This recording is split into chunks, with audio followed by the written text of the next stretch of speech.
भगवते नमः। ॐ नमो भगवते वासुदेवाय नमः। वंशी विभूषितकरां नवनीरदाम्भा पीताम्बरा दरुणबिम्बफलाधरोषा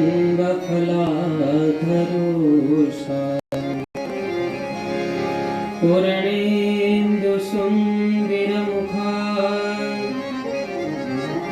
अरविन्दनेत्रा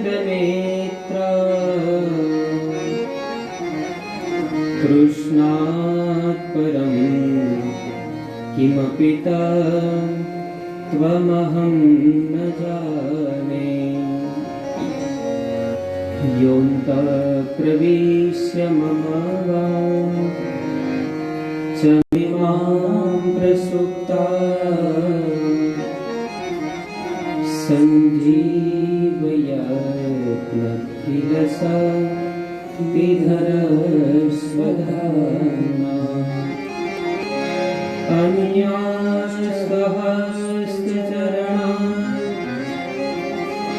श्रवणात्वगामि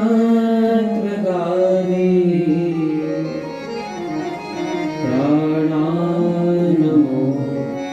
भगवते पुरुषाय तुभ्यं।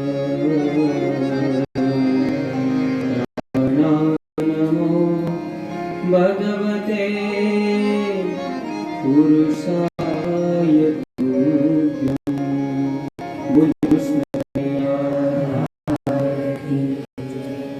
हरे राम हरे राम राम राम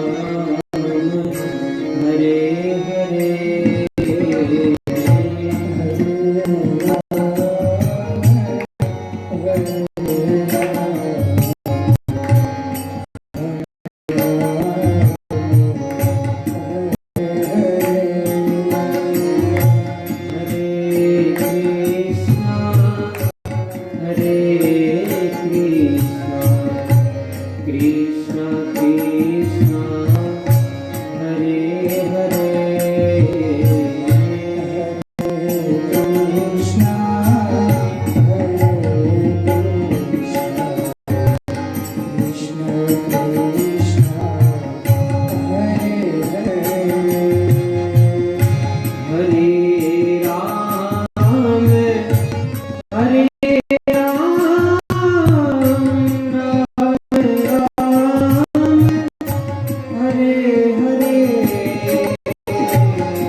सविशाल बुद्धे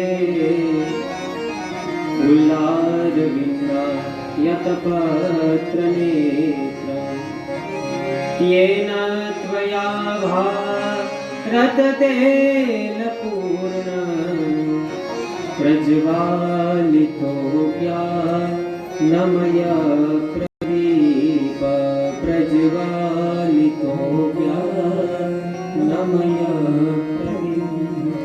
करारविन्दे न पदारविन्दं मुखारविन्दे विनवेशयन्तम् वटस्य भद्रस्य पुरेशयामि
स्वामिने वृषभानुजा कृतार्थोऽहं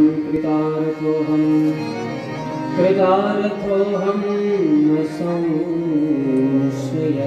बोलिए श्री गणपति गजानन की, कुलदेवी मात की जय। कृष्ण कन्हैया लाल की, भागवत भगवान की जय। हनुमान जी महाराज की।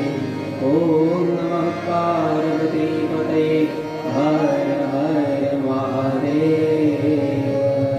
आइए रोजे नित्य आपकी जो चौपाई है बता एक साथ गान करिए।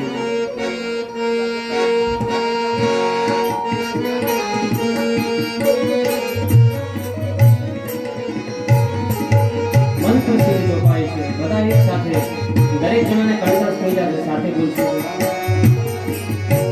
આવો આપણી કથામાં બધા મિત્રો આવ્યા છે। મનોજભાઈ, હિરેનભાઈ, એમની સાથે જે બધા મિત્રો છે એમનું અમે આયોજક દ્વારા સ્વાગત કરીએ છીએ। આવો આપની હાજરી અમારી માટે પીછે પરમરમ્ય ગિરિવરુ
सच्चिदानंद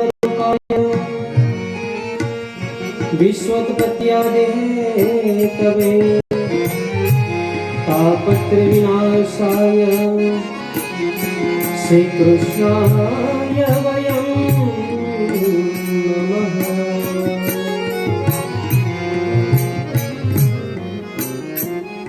गुप्तेश्वर महादेव भक्त मंडल तथा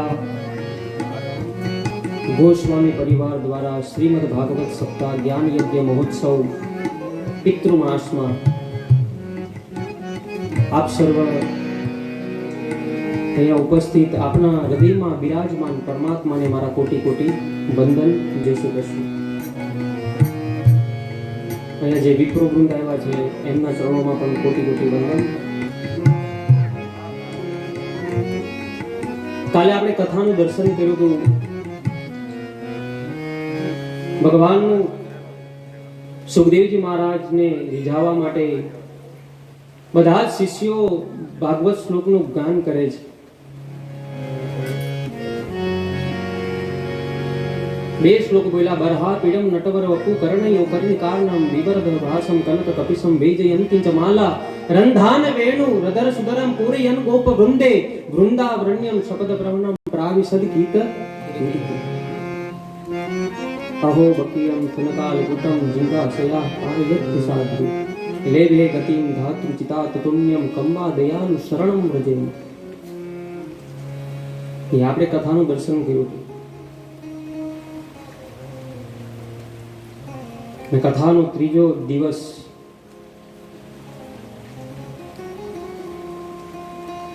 सवारे एम थतुं हतुं के वरसाद बंद थाय तो कथामां जशुं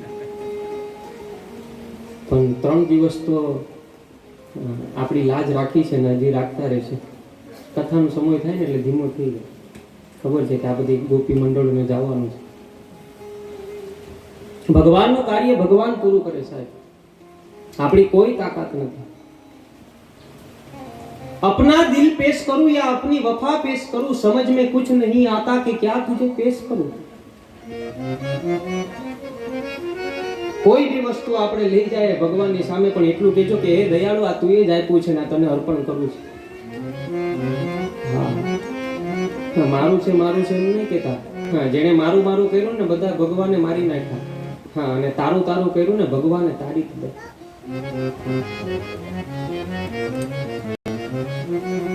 શેરડી વાળા સાંઈ બાબા, સંત જલારામ બાપા વીરપુર, બજરંગદાસ બાપા બગદાણા, બધા આપણા જેવા જ હતા. પણ એ બધાએ સહન કર્યું એટલે ગામો ગામ એમના મંદિર બંધાય. હા, અને આપણામાં સહન શક્તિ નથી. આપણને કોઈ કઈ કહે ને તો 100 તો રિપ્લાય આપીએ. એમ જ સંત નથી થવાતું સાહેબ. અને સંતનું હૃદય કેવું હોય? કપાસું. કપાસું જે કપાસ હોય ને, કપાસ એટલું કુમળું એનું સંતનું હૃદય હોય. રામાયણમાં તુલસીદાસ મહારાજ ખૂબ ચોપાઈ લખ્યું છે સંત માટે. સાધુ ચરિત શુભ ચરિત કપાસુ સાધુ ચરિત. આપણી કથામાં મહેશભાઈ, રેમીશભાઈ, મિલનભાઈ આમંત્રણને માન આપીને આવ્યા છે.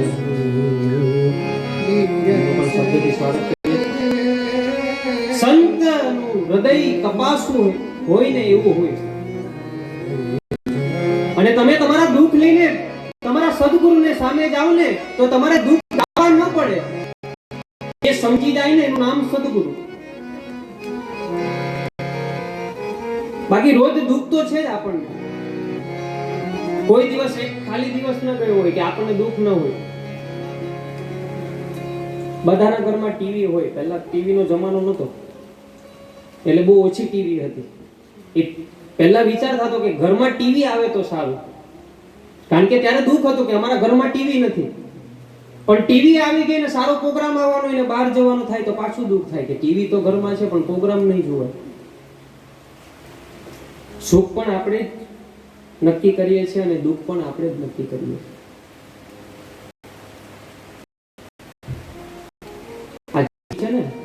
કદાચ જમવા બેઠા હોય ને આપણો દાંત જો જીભને ચડી જાય ને તમે શું કરો? જીભ કાપી નાખો કે દાંત પાડી નાખો?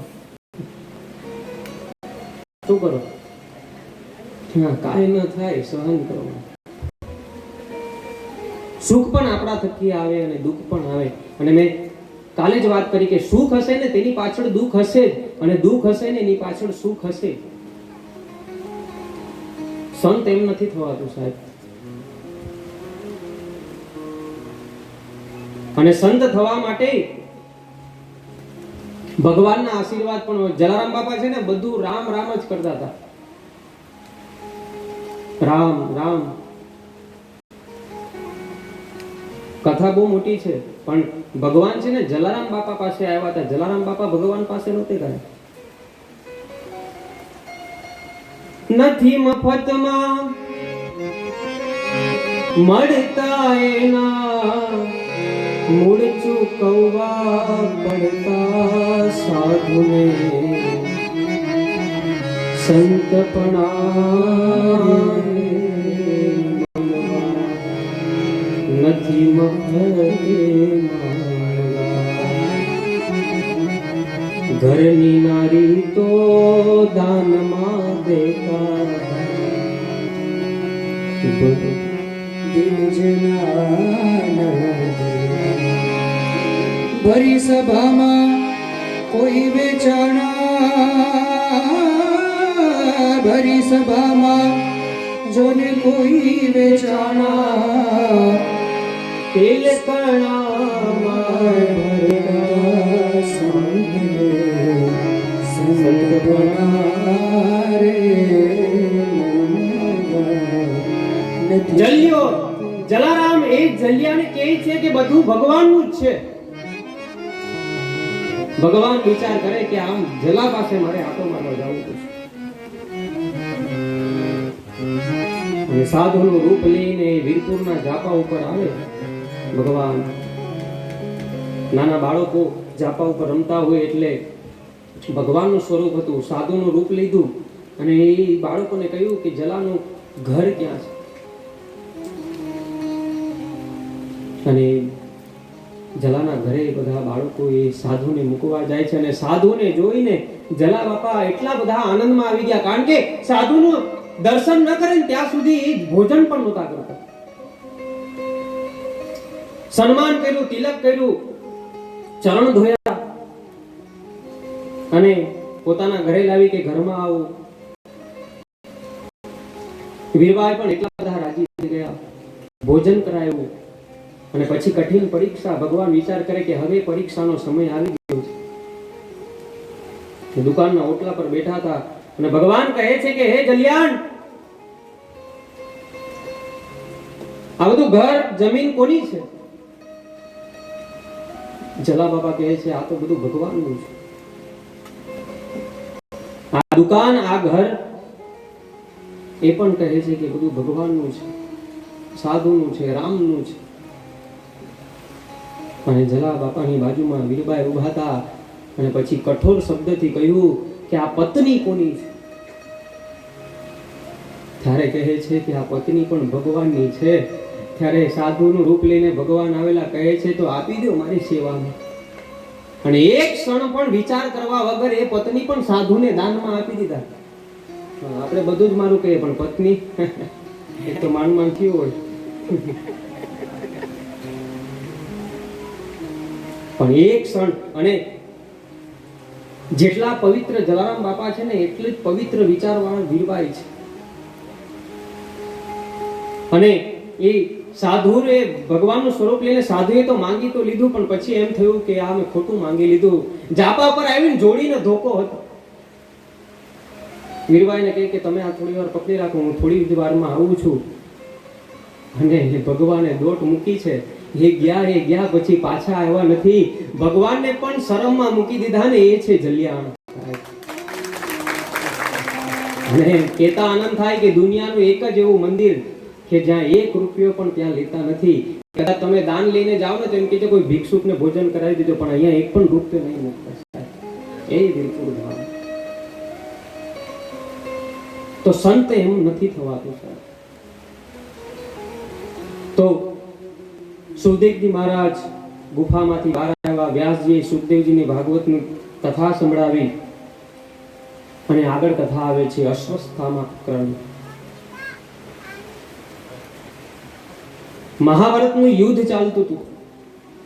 કૌરવો અને પાંડવોની સેના હતી અને ઘણા વીરો પામ્યા હતા. પણ ભીમની ગદાથી દુર્યોધનની જાન તૂટી ગઈ. એટલે દુર્યોધનનો મિત્ર અશ્વસ્થામા કહે છે કે મિત્ર તું ચિંતા ન કર, હું પાંડવોને મારી નાખીશ. પણ પાંડવો ક્યાંથી મરે? કારણ કે એમની સાથે ભગવાન કૃષ્ણ હતા. સ્વયં રક્ષા કરતા હતા ભગવાન કૃષ્ણ પાંડવોની. એ ભગવાનને ખબર પડી ગઈ કે અશ્વસ્થામાં કંઈ પણ કરશે. રાતે જ્યાં બધા તંબુ પાડ્યા હતા ને ત્યાં ભગવાન ગયા અને પાંડવોને ઉઠાડ્યા કે ચાલો તમે ઉઠો, કારણ કે અશ્વસ્થામાં આવવાનો હતો કે આપણે સંધ્યા કરવા ગંગા કિનારે જઈએ. પણ ભગવાને કીધું એટલે 5 પાંડવ તો ઉઠી ગયા, પણ એના દીકરાને જગાડ્યા કે તમે જાગો, ચાલો આપણે સંધ્યા કરવા જાય. પણ એના દીકરાએ કીધું કે નહીં, અમને સુવા દો. ભગવાન જગાડે તો પણ આપણે જાગતા નથી. ગુરુ આજ્ઞા અવિચારણ્ય. જ્યારે ગુરુની આજ્ઞા થાય ને, અને કોઈ સદગુરુ એમ કહે કે કૂવામાં પડી જા તો પડી જવાનું, કારણ કે એની પાસે બચાવવાની ક્ષમતા હશે ને તો જ પડવા કહેશે.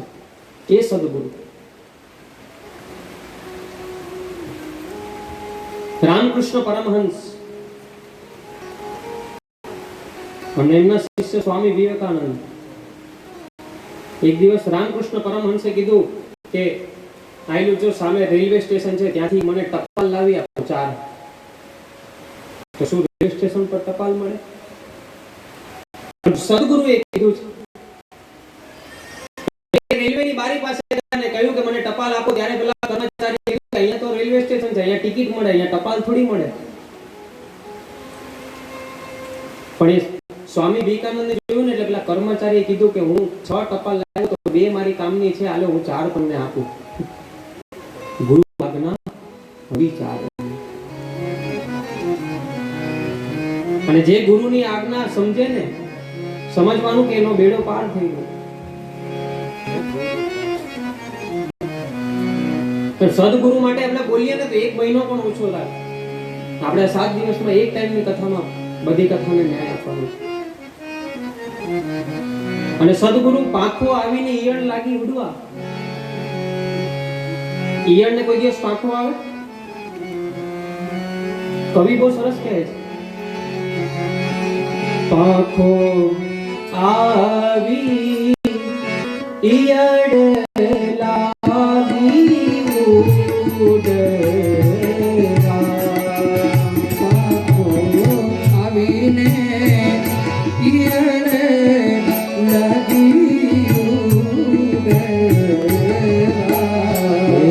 પાંખો આવી ઈયળ લાગી ઉડવા. પાંખો આવીને ઈયળ લાગી ઉડવા.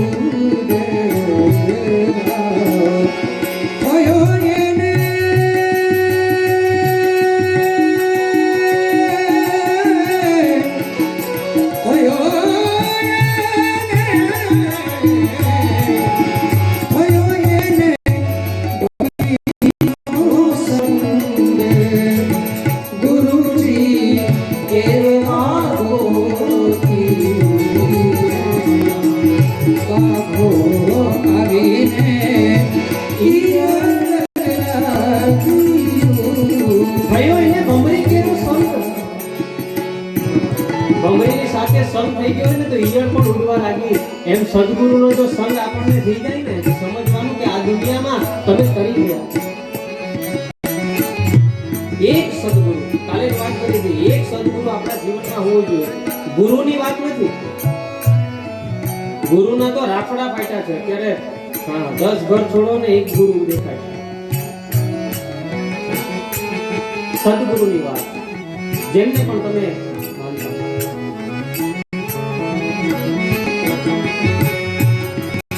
સર્વરે સેવતા તરોવર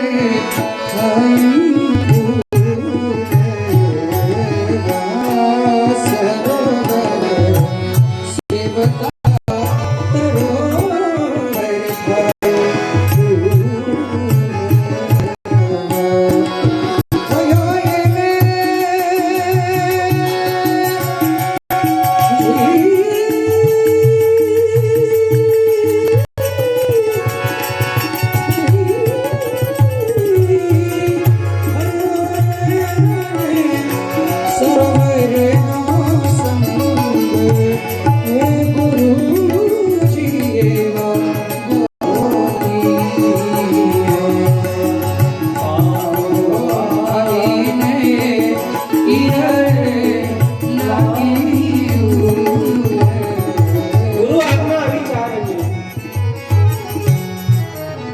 ગુરુજી આજ્ઞા કરે ને દરેક જણાએ માનવું. પેલી પાંડવોના દીકરાને જગાડ્યા પણ એ જાયગા નહીં. 5 પાંડવો લઈને ભગવાન કૃષ્ણ ગંગાના કિનારે સંધ્યા કરવા માટે જાય છે. અને રાત્રે અહીંયા અશ્વસ્થામાં આવી અને પાંડવોના દીકરાનું કતલ કરે છે, મારી નાખે છે. એક દીકરાઓનું મસ્તક ભરી એક કાપડમાં બાંધી અને દુર્યોધન પાસે લઈ ગયો અને કહ્યું કે મેં પાંડવોને મારી નાખ્યા છે. પણ દુર્યોધને જ્યારે ખાલી જે પોટકો હતું ને માથાનું એ દબાવ્યું ને તો માથા બધા છે ને છૂલાઈ ગયા. દુર્યોધન વિચાર કરે કે આ પાંડવો ન હોય.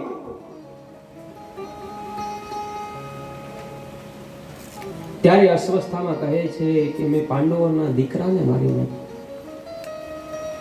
દુર્યોધન કહે અસ્વસ્થામાં તું એ બહુ મોટું પાપ કર્યું છે. દીકરાઓને માર્યા તું.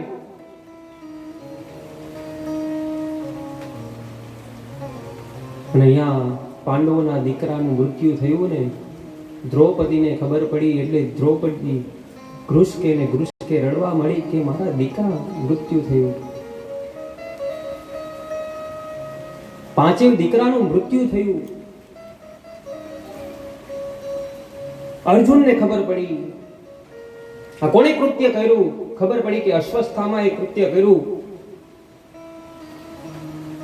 એટલે તરત જ અશ્વસ્થામા પાસે ગયો અને અશ્વસ્થામાને પકડીને દ્રૌપદીની પાસે લાવે છે.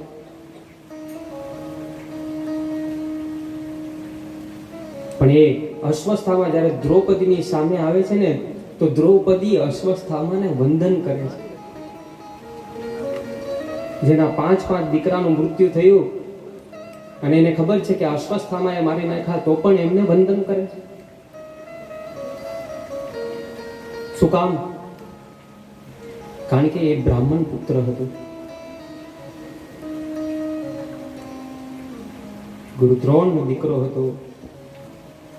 અશ્વસ્થામા પણ વિચાર કરે કે મારે દ્રૌપદીને વંદન કરવા જોઈએ, પણ દ્રૌપદી મને વંદન કરે છે.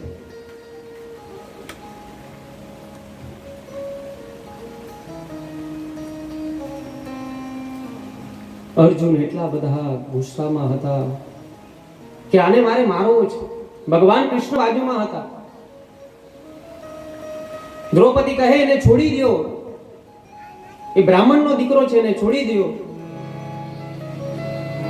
પણ અર્જુન સમજતા નથી.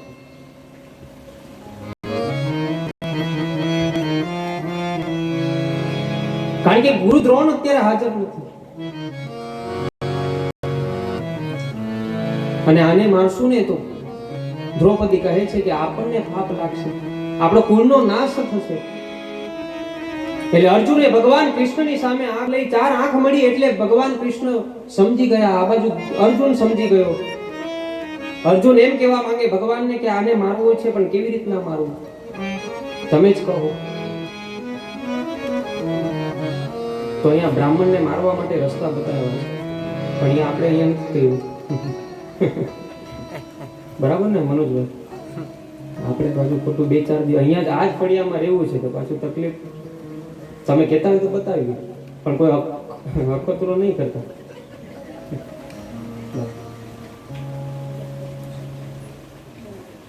કહું બ્રાહ્મણને મારવા માટે રસ્તા. કહું તમને એમ નથી લાગતું આ બધા સૂઈ ગયા છે? હા કે ના નથી કરતા. અડધું મણનું આમ ડોકું હલાવે નહીં કરતા, 2 ગ્રામની જીભ હલાવો ને. બતાવું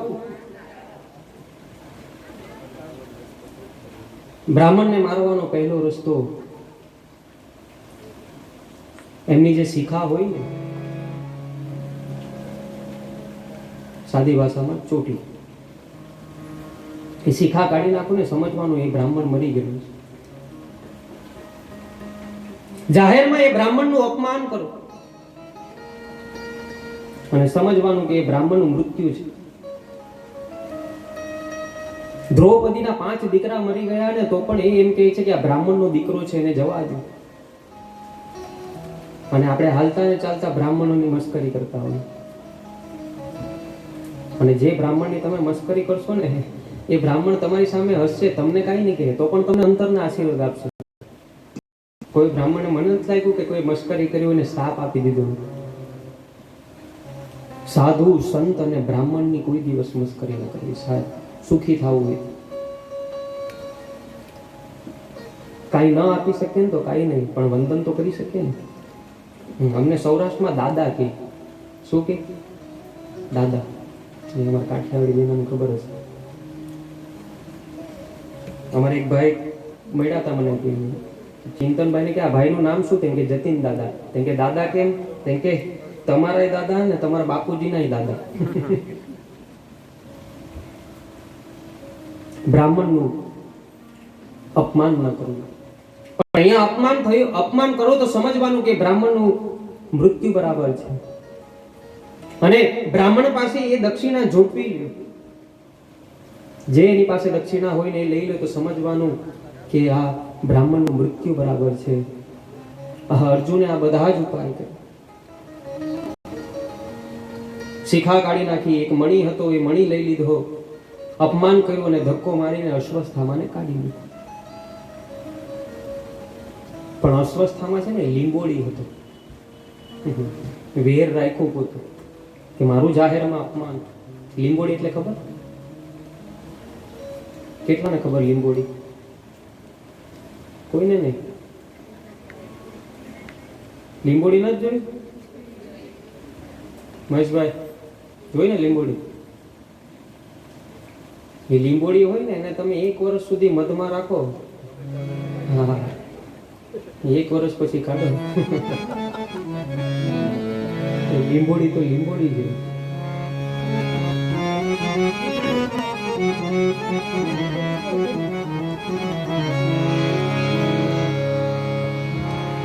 જેના આંગણામાં જાજા હોય ઉડપાતો રે ઘર છોડો રે. કેટલા લીંબોડી છે ને આ ભજનમાં આવે છે. આપણે 2 પગવાળા પણ લીંબોડી છે. કયા કયા છે સાંભળો.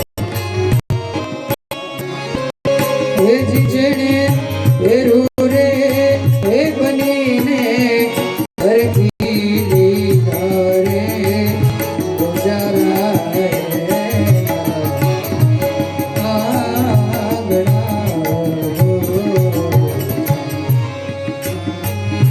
જે કોઈ ફળિયામાં ન આવે ને, કોઈ મહેમાનથી કંટાળી જાય ને, જેના ઘરમાં કોઈ દિવસ મહેમાન ના આવ્યા હોય ને, તો એ એક પહેલો લીંબોડી. જેને મહેમાનમાં ગમતા હોય ને, ઘર બંધ રાખીને ઘરના જ ખાલી બેસે ને, લીંબોડી. યાદ રાખો. બીજો લીંબોડી લોર લઈને વાણ બોડા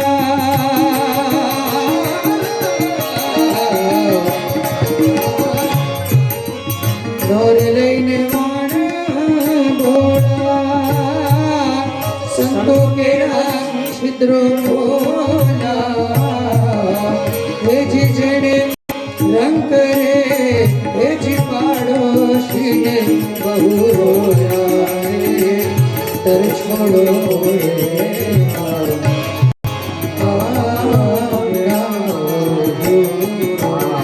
સવારે ઉઠીને રોજ પાડોશી સાથે ઝઘડે ને તો લીંબોડી સમજવાનું.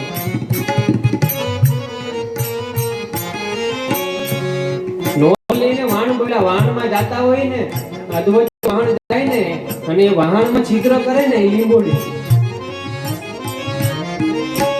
અને જે કન્યાનું વિત્ર કરે ને, કન્યાને જે વેચે છે ને,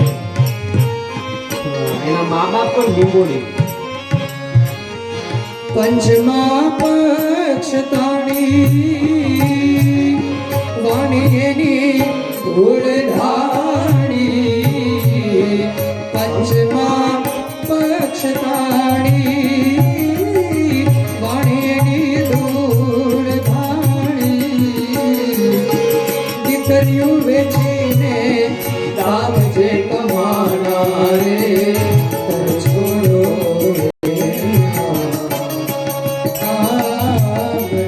દીકરી વેચીને જે પૈસા કમાયા છે ને, એના ઘરનું તો પાણી ન પીવો, નતા આપણી બુદ્ધિ નષ્ટ થઈ જાય. એને લીંબોડી કીધું છે. અને કાલે એક લીંબોડીની ચર્ચા કરી હતી કે જે દાન આપતો હોય ના પાડે ને કે અહીંયા નહીં આપતો, એ મોટો લીંબોડી. મોટી સાઈઝની લીંબોડી આવે ને, એ કઈ સત્કર્મ થતું હોય અને ત્યાં હાડકા નાખે ને, એનાથી મોટી લીંબોડી. આવું સત્કર્મનું વિચારતા હોય ને ના પાડે ને કે અત્યારે ન કરાય આવું બધું,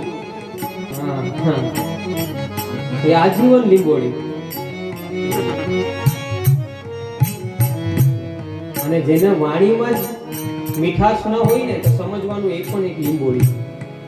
હા, અમુક લોકો બોલે તો આપણને એમ લાગે આને સાંભળ્યા જ કરીએ, આપણને સુગર ન થઈ જાય તો સારું. હા, અને અમુક બોલે તો ઓહો એમ થાય કે રસ્તો બદલી નાખે. આ ઘણા બધા લીંબોડી બતાવ્યા છે. જેને જીવનમાં કોઈ દિવસ મંદિરનું પગથિયું નથી ચડ્યા ને, એ પણ લીંબોડી. અસ્વસ્થતામાં એ ભેર હૃદયમાં રહે. પણ એ કથા કરીએ પહેલા મારું આમંત્રણને માન રાખીને અહીંયા જે વિપ્રો વૃંદ આવ્યા છે, અમારે મનોજકુમાર, ઈરેનભાઈ અને એમની સાથે જે ભૂદેવો આવ્યા આવ્યા છે, તો આપણે પહેલા એનું સ્વાગત કરી લઈએ અને પછી આગળની કથા.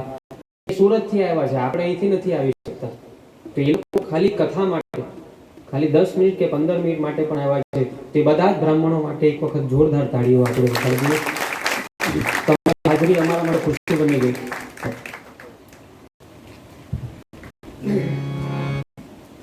કથાના આમંત્રણને માન આપી સુરતથી બધા વિપ્રવૃંદ જેઓ સ્ટેજ પર આવે, મનોજભાઈ તથા હિરેનભાઈ, જાની ચિરાગભાઈ જોશી, સંજયભાઈ જોશી સ્ટેજ પર આવે એમનું સ્વાગત માટે કાકાને વિનંતી કરી કે જેઓ વિપ્રનું સ્વાગત કરશે.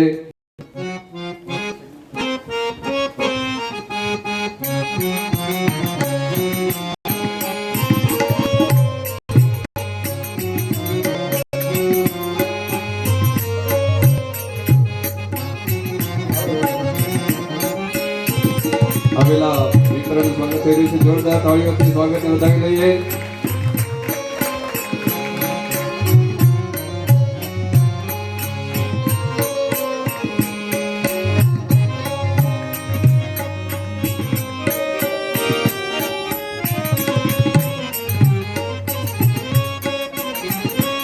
ખૂબ સરળ વિપ્રનો આભાર જેઓ કથાના આમંત્રણને માન આપીને વધારે.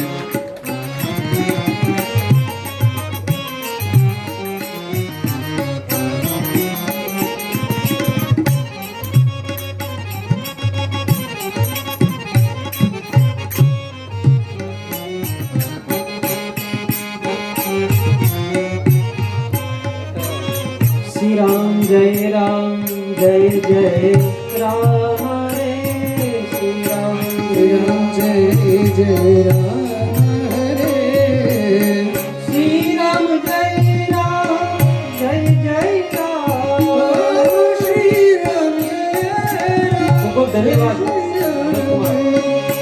श्री राम जय राम हरे राम जय राम हरे राम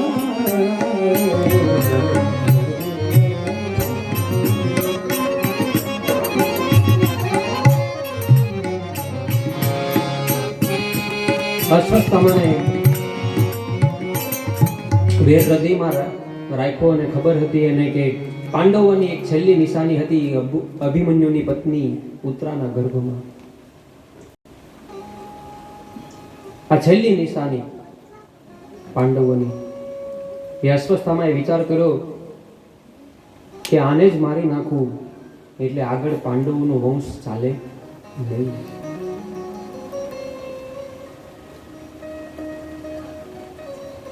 ઉત્તરાના ગર્ભમાં અગ્નિશસ્ત્ર ફેંકે છે અને ગર્ભમાં એટલી બધી બળતરા થાય છે, ઉત્તરાને આંખમાંથી અશ્રુ જાય છે.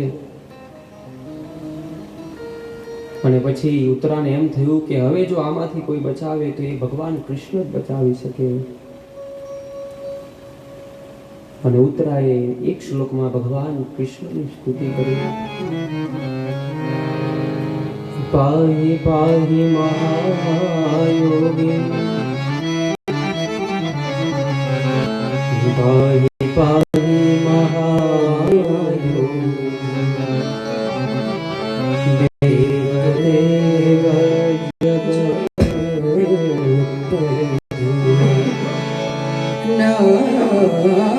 नान्यं त्वद्भयं पश्येत् यत्र मृत्युः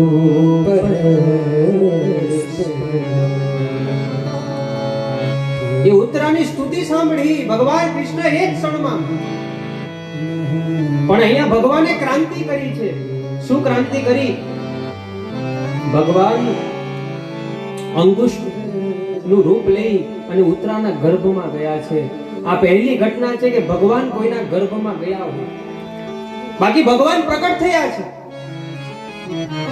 હરેક તમે કોઈ પણ અવતારી કથા લ્યો, ભગવાન પ્રકટ થયા છે. ભગવાન કોઈ દિવસ જન્મ નથી લીધો, કોઈના ગર્ભમાં નથી ગયા. ભગવાન રામ આવ્યા ને તો એ પણ કૌશલ્યાની સામે પ્રકટ થયા છે અને કૌશલ્યાએ સ્તુતિ કરી હતી. ભય પ્રગટ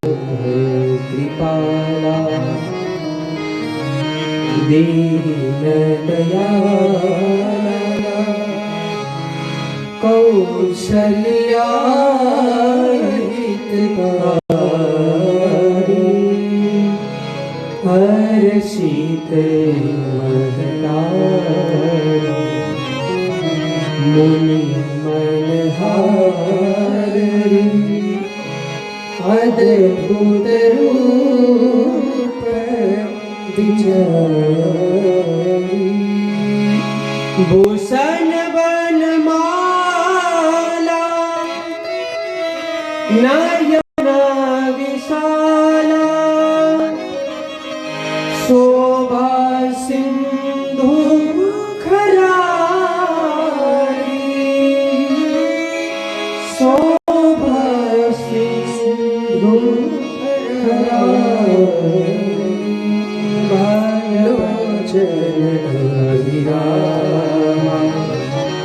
तनु घन श्याम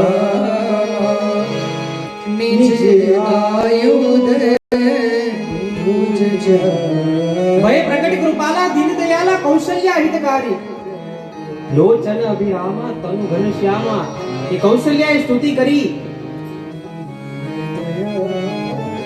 અને અહીંયા ભગવાન કૃષ્ણ અંગુશના રૂપમાં ઉત્તરાના ગર્ભમાં ગયા અને એ ગર્ભની રક્ષા કરી અને જ્યાંથી પરીક્ષિતનો જન્મ થયો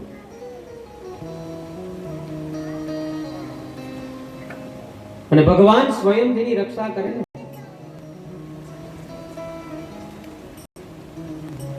આ દુનિયામાં કોઈ હાથ ન પકડે ને તો ભગવાનનું નામ લઈને એ તરી જાય પણ ભગવાન જેને આ દુનિયામાંથી છોડે ને તો આ દુનિયામાં કોઈની તાકાત નથી કે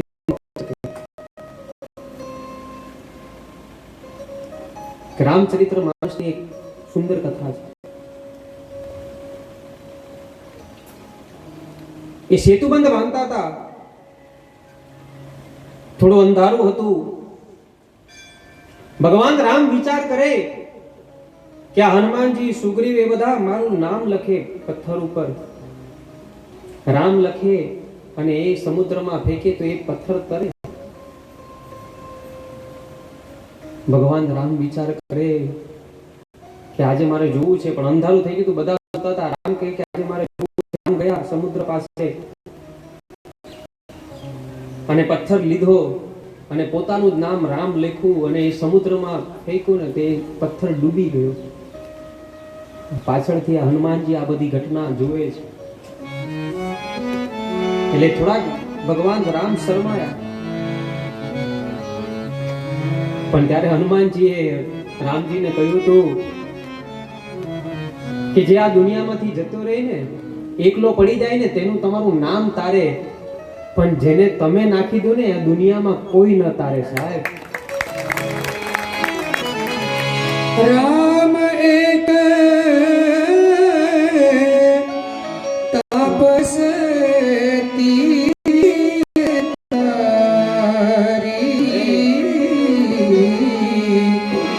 राम एक तपस्ती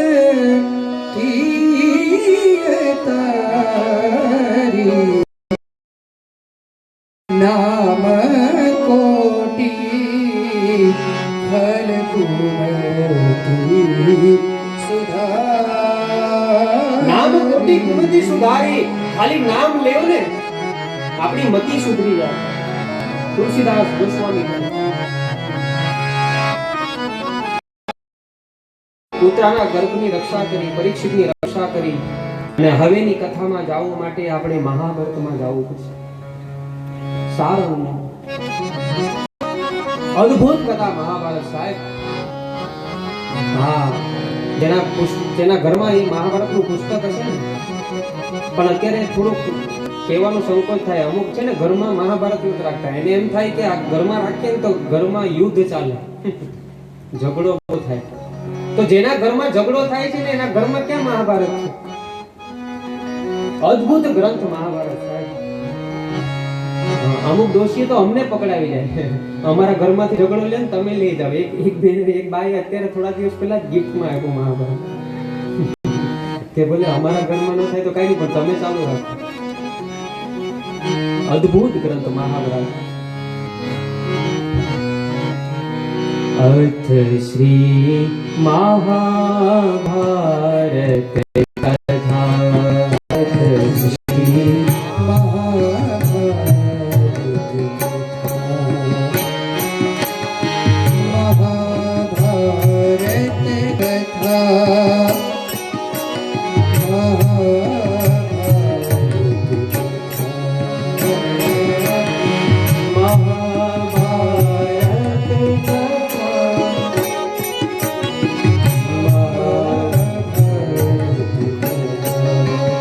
जय श्री महाभारत जय श्री महाभारत कथा है पुरुषार्थ की है स्वार्थ की परमार्थ की सारथी जिसके बने वो कृष्ण भक्त की शब्द हित घोषित हुआ शब्द सार्थक सर्वदा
ये ज्ञान की है गंगा ऋषियों की अमरदान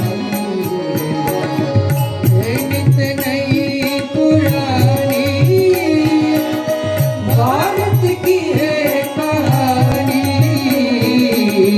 है नित नई पुरानी भारत की है कहानी ये विश्व भारती है वीरों की आरज़ू है विज्ञान की ये गंगा ऋषियों की अमरवाणी विज्ञान की ये गंगा ऋषियों की अमरवाणी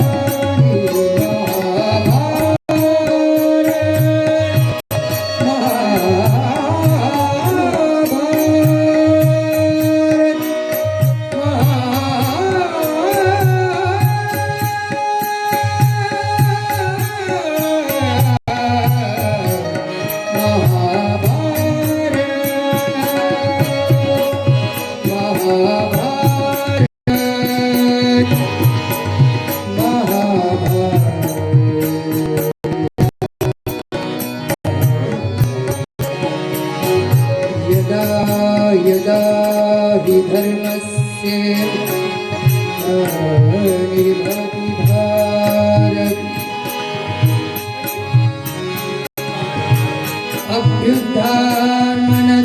अभ्युत्थानधर्मस्य परित्राणाय साधूनां विनाशाय च दुष्कृताम् धर्म संस्थापनार्थाय संभवामि युगे युगे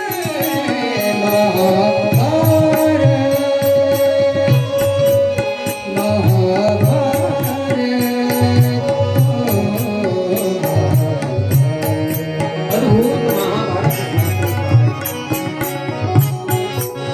અને એ મહાભારત એમ કહેવાય છે કે તમને કદાચ મૂંઝવણ હોય ને કોઈ પણ વસ્તુની મૂંઝવણ હોય અને મહાભારતનું પુસ્તક તમારા ઘરે હોય ને એ ગમે ત્યાંથી ખોલી નાખો તમારો જવાબ એ જ પાના ઉપર મળશે હા ન મળે ને તો તમારી તલવાર ને જતીનભાઈનું માથું અદ્ભુત શાસ્ત્ર મહાભારત પણ આપણે ખાલી એમ કહીએ કે મહાભારત ઘરમાં ન રખાય હું 3-4 વર્ષ પહેલા મારી કુરુક્ષેત્રમાં કથા હતી. ઘણાએ મને હિખામણ આપી, ત્યાં કથા ન કરાય ને તો વિચાર બદલાય જાય. મારા મારીને જ વિચાર આવે, સાહેબ કોઈ દિવસ કુરુક્ષેત્રમાં જાવ તો ખરા, ખબર પડે. હા, કુરુક્ષેત્રના કોઈ પણ ગલીના છેવાડે પણ તમે ઉભા રહ્યો ને તો 24 કલાક માટે ભાગવત ગીતાજી ચાલુ જ હોય કામ. એ મહાભારત, અને એમાંથી જે ગીતાજી આપણને મળ્યા છે, આ ભાગનો જો પણ ગીતાજી શ્લોક આવડી જાય ને તો સમજવાનું કે ભગવાન કૃષ્ણ આપણી સાથે છે. આખો નહીં, અડધો નહીં, પા ભાગનો. પણ આપણને ફુરસત નથી. એ વાત શું તો હિન્દી ફિલ્મનું શું થશે?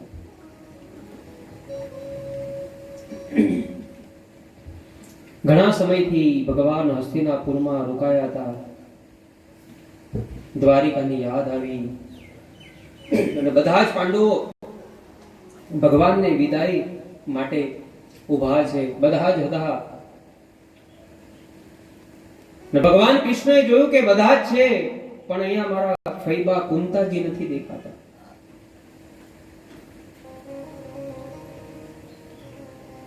અને સૌથી વધારે પ્રેમ કરનાર પાત્ર છે ને તો કુંતાજી પણ છે એમાં.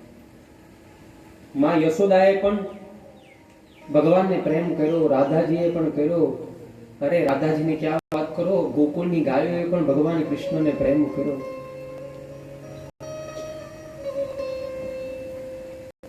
એમાં કુંતાજીએ પણ ભગવાન કૃષ્ણને ખૂબ પ્રેમ કર્યો. કુંતાજી ન દેખાયા. ભગવાન કૃષ્ણને એમ થયું કે કદાચ હું જાઉં છું, કદાચ દુખી હશે એટલે નહીં આવ્યા હોય. રથ થોડો આગળ ગયો. જે આપણે 2 દિવસ પહેલા ચર્ચા કરી હતી કે કુંતાજી સફેદ સાડી પહેરીને એક સ્ત્રી ઊભી હતી દૂરથી. દાઉજીને કહ્યું કે રથ ત્યાં લઈ લો. જોયું તો કુંતાજી હતા. કુંતાજી ભગવાનના ચરણમાં પડી ગયા. ભગવાને કહ્યું કે ફરીવા માંગો. કુંતાજીએ માંગ્યું કે હે કાનૈયા, તું અમને બધાને એકલા મૂકીને ન જા, અને ત્યારે જો આપવું હોય ને તો દુઃખ આપજે. કુંતાજી માંગી શકે સાહેબ, પણ દુઃખ માંગીને કુંતાજી કહે છે કે કૃપા કરીને થોડા દિવસ રહી જાઓ. અને કુંતાજીના કહેવાથી ભગવાન કૃષ્ણ પાછા આવે છે. બધા પાંડવો કહે કે ભગવાન પાછા આવ્યા. કોઈને એમ કે મારા લીધે આવ્યા, કોઈને એમ કે મારા લીધે આવ્યા. કુંતાજીને એમ કે મેં કીધું એટલે આવ્યા. હા, મહેમાન જાય પાછા આવે તો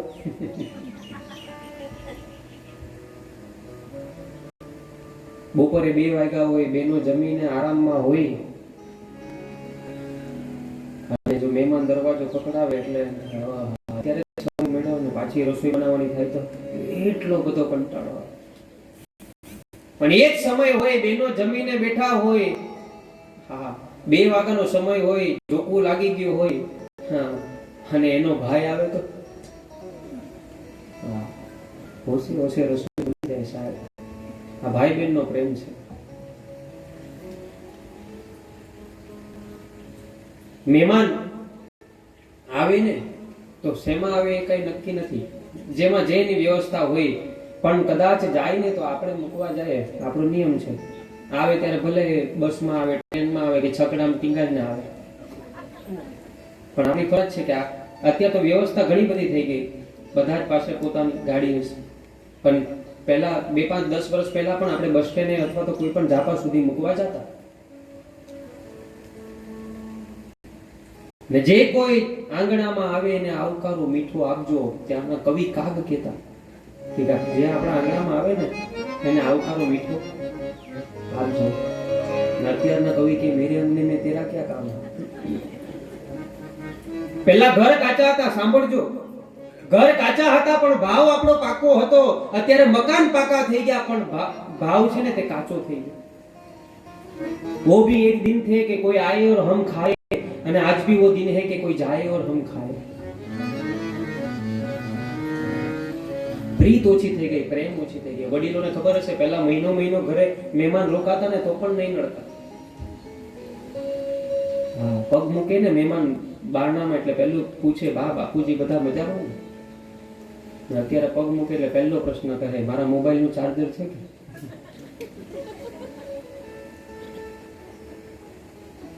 સાહેબ જેટલી આ મોબાઈલમાં આંગળી કરી ને મોરારી બાપુ કે એટલી જો માળામાં ફેરવી હોત ને તો ભગવાન આપણી સાથે હોત. હા એ તમારે તો ઘણી વખત કથા મંડપમાં આગળ બેઠા હોય ને મોબાઈલ એમ કે અહીંની વાત નથી કરતો. ધરમપુરમાં તો બધા સારા. આ તો અમે એ બાજુ ગયા ને ચેન્નાઈ બાજુ આપણે પાછું રહેવું છે. તમે તો બધા સારા. ધરમપુરની કોઈ વાત જ નથી. આ તો અમે એ બાજુ ગયા.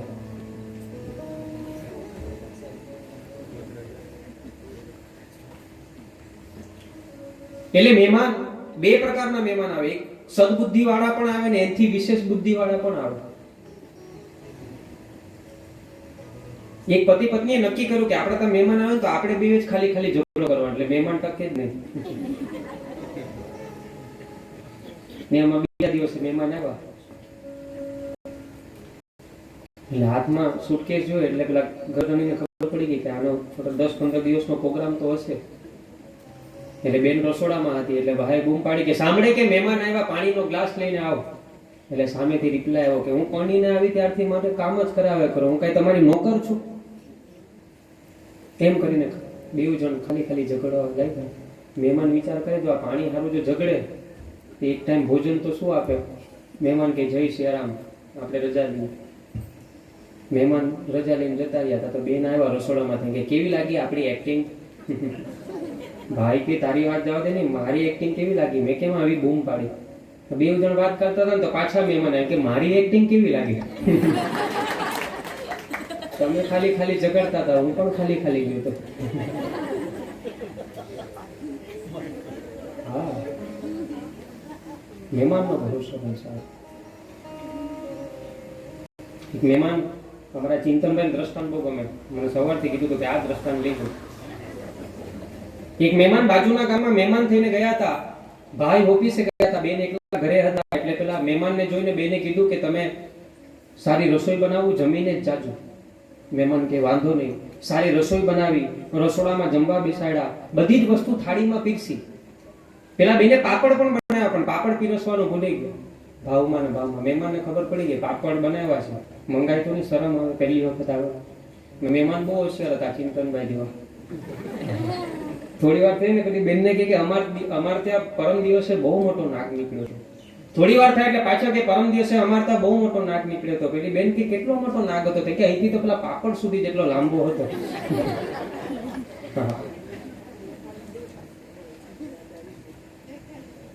એટલે મહેમાન જેના આંગણામાં હોય આવકારો મીઠો આપી જોઈએ.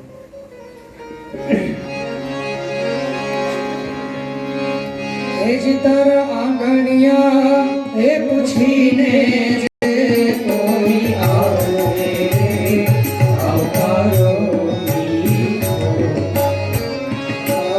આપજે. તારા કાને રે સંકટ કોઈ સંભળાવે આવકારો આપજે.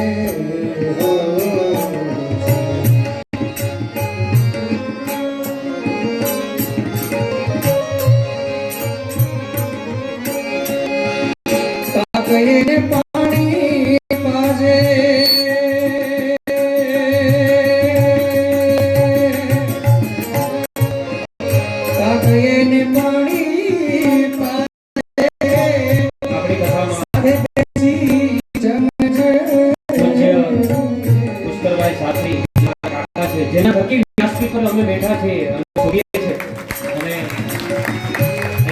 પાસેથી ઘણી કથા શીખી છે.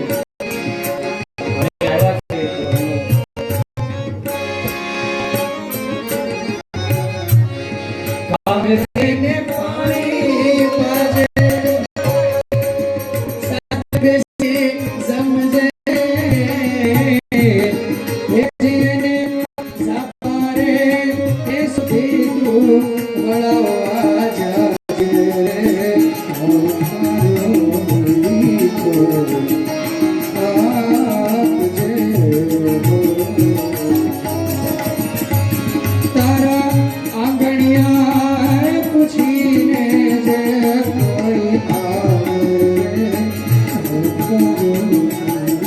વાહ, આપણી કથામાં આછવણીથી પ્રભુ દાદા જેને થોડા વર્ષ પહેલા ધર્માચાર્ય બનાવ્યા છે, ધર્માચાર્યનું એને બિરુદ આપ્યું છે દાદાને, અને એટલું મસ્ત ત્યાં મંદિર છે, ભગવાન શિવની સેવા કરે અને એટલા બધા યજ્ઞ કરાવે, એ પ્રભુ દાદા આપણી કથામાં આવે છે. તાળીઓથી આપણે એમને બતાવી લેશું.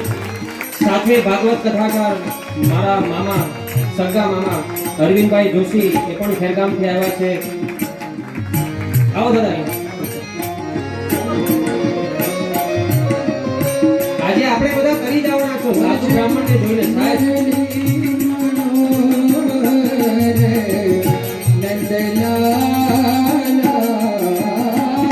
ભજ મુરલી મનોહર નંદલાલા, ભજ મુરલી મનોહર ભજ મુરલી મનોહર નંદલાલા, ભજ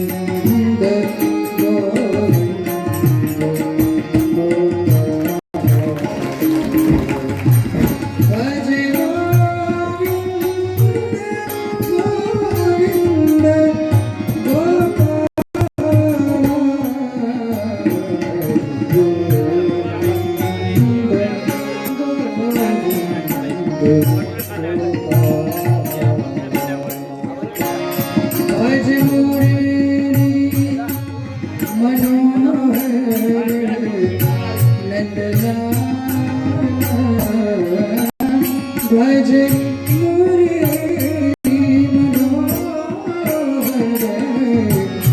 નંદલાલા,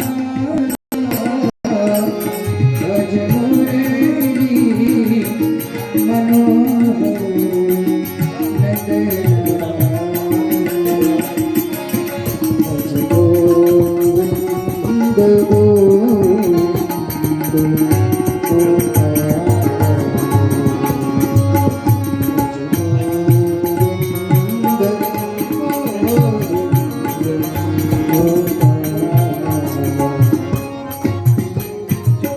ખૂબ આનંદની વાત છે. પૂજ્યપાદ પૂજ્ય ચરણ સદગુરુ અને પુષ્કરભાઈ શાસ્ત્રી પણ આજે આવ્યા છે. પ્રભુ દાદા ધર્માચાર્ય આછવણી એ પણ અહીં આવ્યા છે, અને મારા મામા શ્રી ભાગવત કથાકાર અરવિંદભાઈ. અને આ વ્યાસપીઠ પર કોઈ દિવસ વિચાર્યું નહોતું કે અમે વ્યાસપીઠ પર બેસીને કથા કરશું, કારણ કે જેટલું કાનુડાનું તોફાન હતું ને એનાથી 2 ગણું મારું તોફાન હતું. હનુમાન પડ્યાને પૂછી લેજો. પણ કઈ વડીલોના આશીર્વાદ, પૂજ્ય મારા સ્વર્ગવાસ દાદા હરિદાદાના આશીર્વાદ, અને સૌથી વધારે આશીર્વાદ હોય ને તે મારા કાકાના છે. એમને પ્રેરણા આપી હતી વ્યાસપીઠ પર બિરાજમાન, અને સૌથી પહેલા જો હું વ્યાસપીઠ પર બેઠો હોય ને તે કાકાની કથામાં. એ પણ અહીંયા હાજર છે.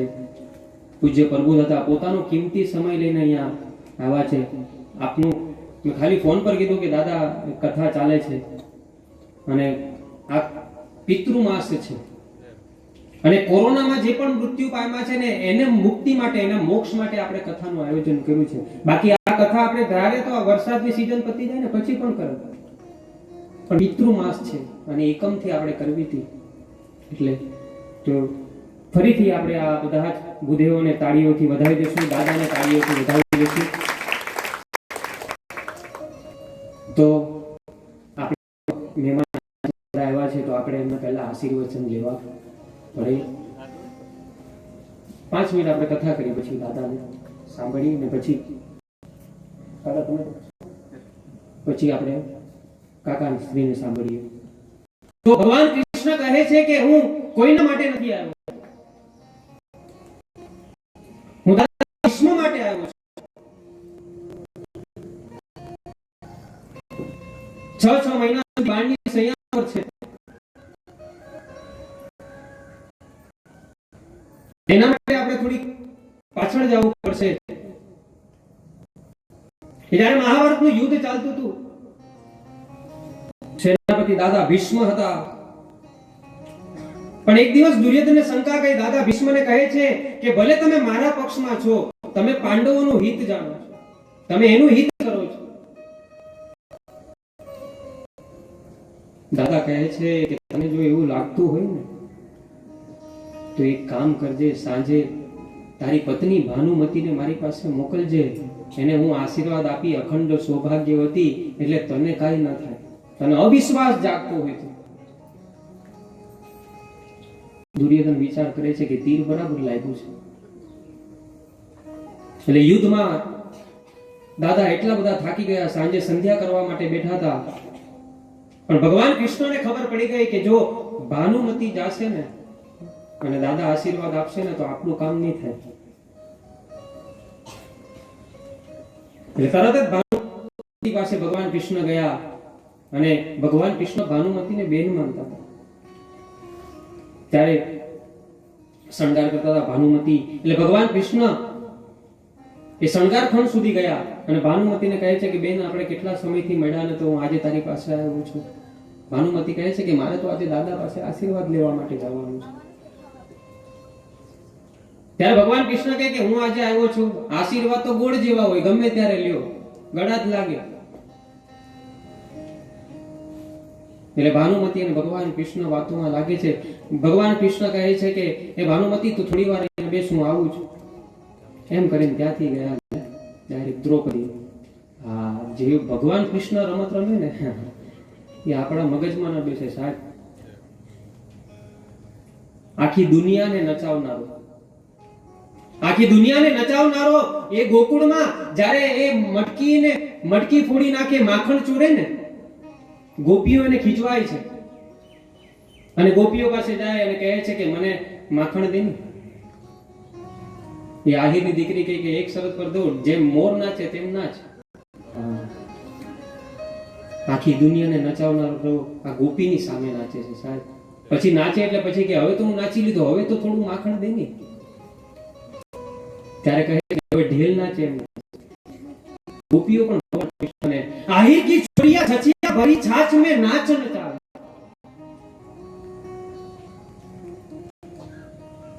આખા જગતને નચાવનાર તે ભગવાન કૃષ્ણ દ્રૌપદી પાસે ગયા. દ્રૌપદીને કહે છે કે આપણે અત્યારે દાદા પાસે આશીર્વાદ લેવા જવાનું છે, તું જલ્દી તૈયાર થઈ જા. અને હા, આશીર્વાદ લેવા માટે જાય તો ખરા, પણ ત્યારે કાંઈ બોલવાનું નહીં, ખાલી ચૂપચાપ દાદાને આશીર્વાદ લેવાના છે. કોની સાથે આવી, કોણ લાવ્યું, કઈ પણ વસ્તુ તારે કઈ બોલવાની નથી. પણ બેનને બોલવા ના પાડીએ તો ઇમ્પોસિબલ વસ્તુ છે. હા, એક વખત એક પ્રશ્ન આવ્યો કે 10 બેન એક રૂમમાં શાંતિથી બેઠા હતા. બેસે તો કીડીઓનો બહુ સંપ હોય. કીડીઓ જોતો સમૂહમાં જ હોય. મકોડા બિચારા એકલા આટા મારતા હોય. બેનોનો સંપ. એ બસમાં ટ્રાવેલ કરતા હોય ને, એ બસમાં જ્યારે બેઠા હોય ને તો બાજુમાં સીટમાં બીજી કોઈ બેન બેઠી હોય ને તો તરત બેનપણી બનાવી દે, વાર ન લાગે. અને ભાઈઓ આજુબાજુ બેઠા તો એકબીજાને મોઢા ચડાવવાનું રહે, તરત બેનપણી. અને બે બેનપણી બની જાય ને તો એક પ્રશ્ન તો ખાસ પૂછે, કયો કેવજો. હું કહું સાસુ છે કે?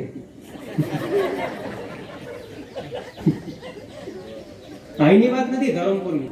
અહીંયા તો બધા સારા છે. આ તો અમે ગયા હતા ને સાઉથ બાજુ, અહીંયા ધરમપુરની કોઈ વાત જ નથી. તમારે રોજ પાછું અહીંથી નીકળવાનું કાકા. એટલે તું કાંઈ બોલતી નહીં. ભગવાન કૃષ્ણ કહે છે, દ્રૌપદી કઈ વાંધો નહીં. એ દ્રૌપદીને ભગવાન કૃષ્ણ, એ સંધ્યાનો સમય હતો, અંધારું થોડું થોડું થઈ ગયું હતું, અને જાય છે તો એ દ્રૌપદીના છે ને પગરખાનો અવાજ આવતો હતો. એટલે ભગવાન કૃષ્ણ કહે કે તું, તારા પગરખાનો અવાજ આવે છે, તું અવાજ ન કર, ન તો કોઈ જોઈ જશે. એટલે ભગવાન કૃષ્ણે કીધું કે અત્યારે કોઈ જોઈ જશે તો તકલીફ પડશે. તો દ્રૌપદીના પગરખા એને પકડી દીધા ભગવાન કૃષ્ણએ, અને એક હાથમાં પગરખા ને એક હાથમાં ફાનસ. હા, અદ્ભુત રૂપ. દરરોજ શંખ ચક્ર પદ્મ ધારણ કરેલું રૂપ જોયું હશે, પણ આવું રૂપ નથી જોયું સાહેબ. અને જાય છે. ભગવાન કૃષ્ણ બાર ઉભા ભાનુમતીને કહે છે, દ્રૌપદીને કહે છે કે જાઓ તમે દાદા પાસે આશીર્વાદ લઈ આવો, પણ કાંઈ બોલતા નહીં, આશીર્વાદ લઈને આવી જાજો. દાદા સંધ્યામાં હતા, શણગારનો અવાજ આવ્યો એટલે દાદાને એમ થયું કે ભાનુમતી આશીર્વાદ લેવા આવવાની હતી. એટલે તરત જ દાદાના ચરણમાં દ્રૌપદી ગઈ અને દાદાએ આશીર્વાદ આપ્યા કે અખંડ સૌભાગ્યવતી. ભગવાન કૃષ્ણ કે હવે જે થવું એ આપણું કામ થઈ ગયું.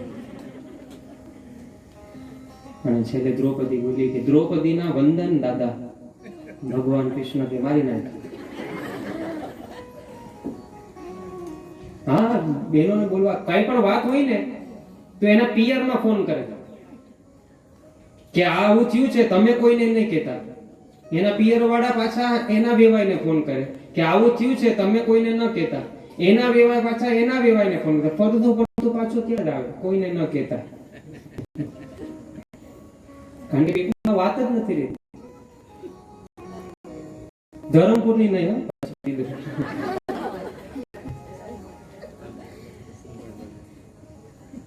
એટલે દાદા ભીષ્મ તરત જ ઉભા થઈ ગયા કે દ્રૌપદી તું? દ્રૌપદી કહે છે કે હા હું. કોની સાથે આવી? પણ ત્યાંથી દરવાજાથી ઈશારો ચાલે કે મારું નામ તો નહીં જ. દ્રૌપદી ભગવાન કૃષ્ણ પાસે જોયું. દાદા કહે છે કે તું કોની સામે જોઈએ, કોની સાથે આવી? એટલે બોલી ગઈ કે હું તો ગોવાળ સાથે આવી. ભગવાન કૃષ્ણ કે હા ગોવાળ તો ગોવાળ, કીધું તો ખરા. દાદા ધીમે ધીમે પગલા કરે છે કે ક્યાં છે ગોવાળ?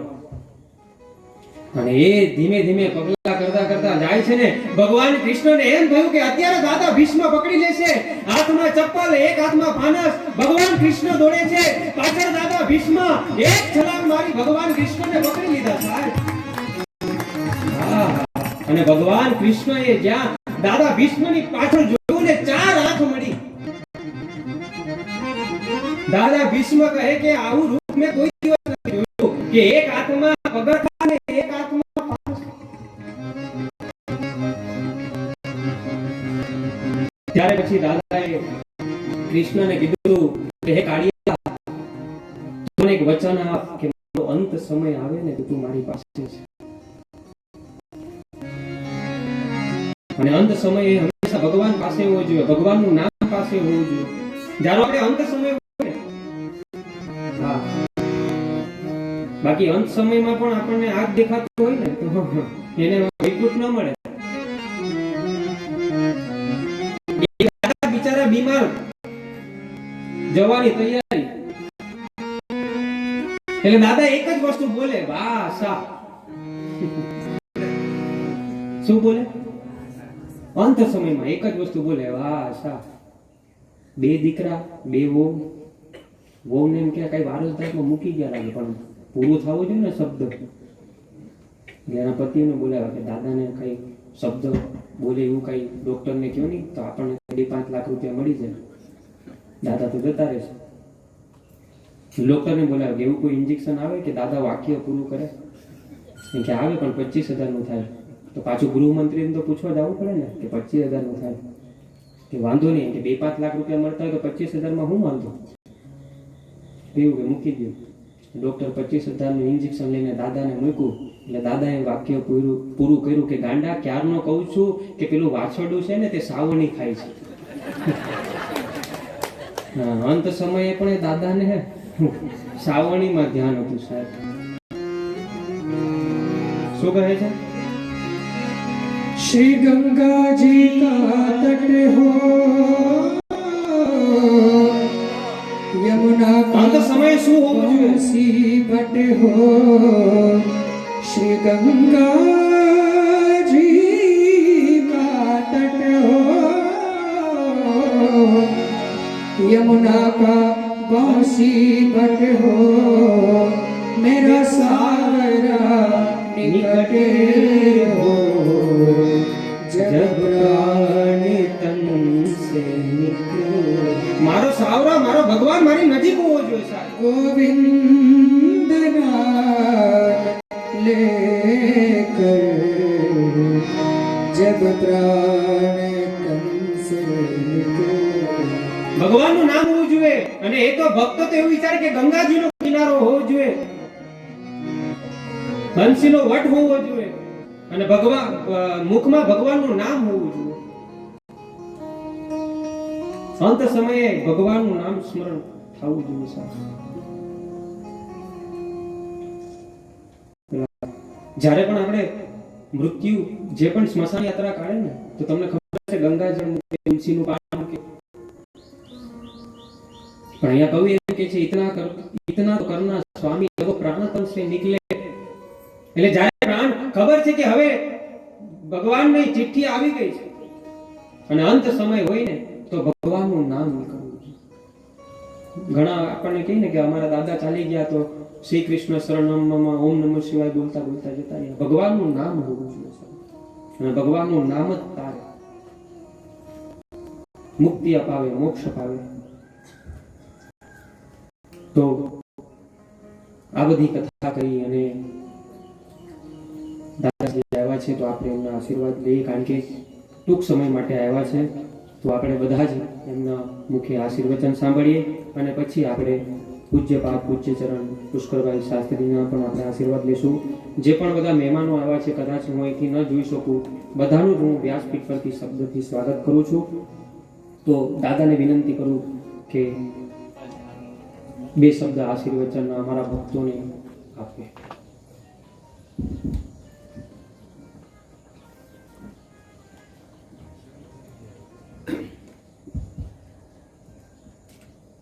બોલો કૃષ્ણ કનૈયા લાલ કી જય, પ્રગટેશ્વર મહાદેવ કી જય, રામચંદ્ર ભગવાન કી જય.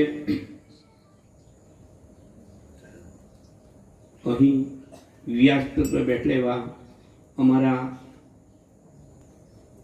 સુખદેવજી જેવા અને જેમના ઉપર માં સરસ્વતીની કૃપા છે એવા, અને રસ્તે આવતા મેં સાંભળ્યું છે અમારા અનિલભાઈ જોશી જોડે ચર્ચા કરતા હતા. મેં એમને એમ કહ્યું કે ડોંગરે મહારાજ જે કથા કરતા હતા એના તોલે કોઈ ન આવે.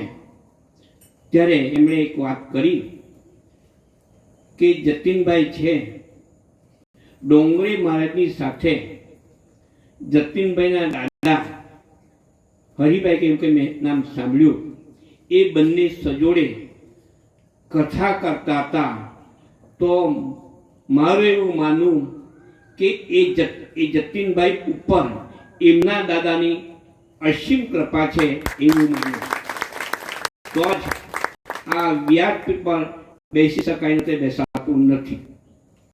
અને અહીં જે બાપુને મદદગાર એવા મારા વાદક તથા આ કથાના આયોજક ભાઈઓ બહેનો અને અહીં સૌ ભાઈઓ બહેનો શ્રવણ કથા સાંભળનાર સૌને મારા વંદન વંદન વંદન. પૃથ્વીના દેવતા એવા બ્રાહ્મણો જેમને એમને આવડે કે ન આવડે એના ગુણ જોવાનો મારો તમારો અધિકાર નથી એવું પોતે માનું. એવા પૃથ્વીના દેવતા બ્રાહ્મણોને પણ મારા વંદન વંદન અને વંદન. મારું એમ માનવું કે અત્યારે હિન્દુ શાસ્ત્રોની અંદર ભાદરવા વદ